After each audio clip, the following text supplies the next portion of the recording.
No, sir, I haven't. I think that I think you have to awaken the public to the fact that they are here and what they're doing. And I think the underground, of course, they've always got reasons for not doing anything to them. I mean, they're underground or they're a liberal. And they thump their chests and they're liberals. But if you mention that you're opposed to the Communist Party, then you are anti-labor, you're anti-Semitic, you're anti-Negro, and you always end up a fascist. But they never start that until they find out that you're opposed to the Communist Party. So if you wanted to drop the rompers and look, you'd find the hammer and sickle on the rear end, I think. Thank you very much, Mr. Wood.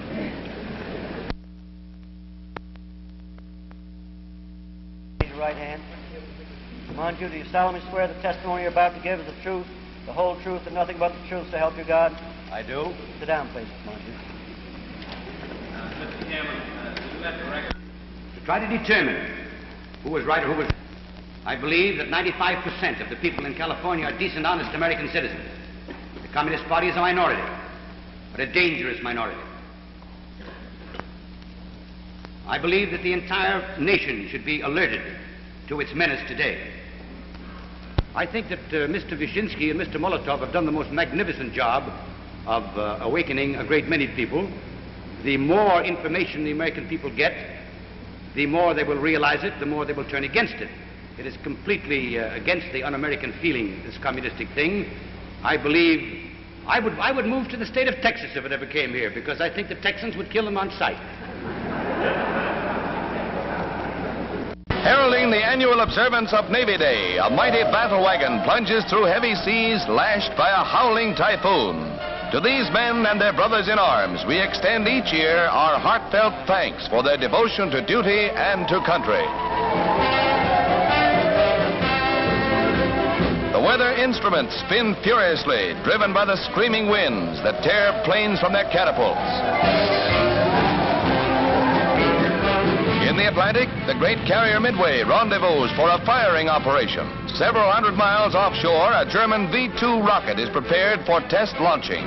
As the crews make ready, Admiral Blandy, Atlantic Fleet Commander, and Vice Admiral Sherman are keen observers of a huge liquid oxygen tank being brought topside from the hangar deck. The fuel is piped into the big rocket, while ready for emergency action, a fire control gang stands by. This is the first launching of such a heavy bombardment rocket from a ship or a moving platform. She's all set, and she's off. Successfully on its way, this novel launching opens up a new chapter in sea warfare.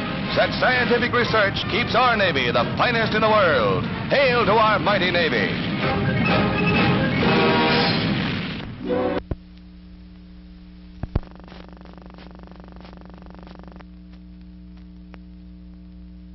Have greatly increased the safety and ease of operation of glider towing. The bar permits the two aircraft to keep direct contact and to operate as one unit. Tests on gliders have proved so satisfactory that experiments are underway with jet fighters, which would be towed to combat areas with a great saving in fuel consumption.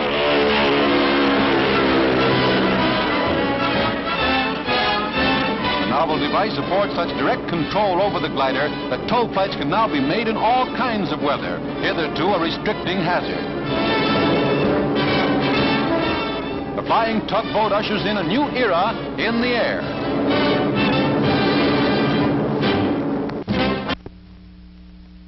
Summer is groomed for its first flight at the Northrop plant in Hawthorne, California.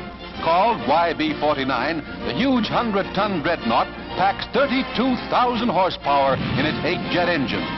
At the controls during the initial flight are veteran test pilot Max Stanley, center, and crew of 2. Theirs is a big job, and like a giant boomerang, the mammoth craft picks up speed.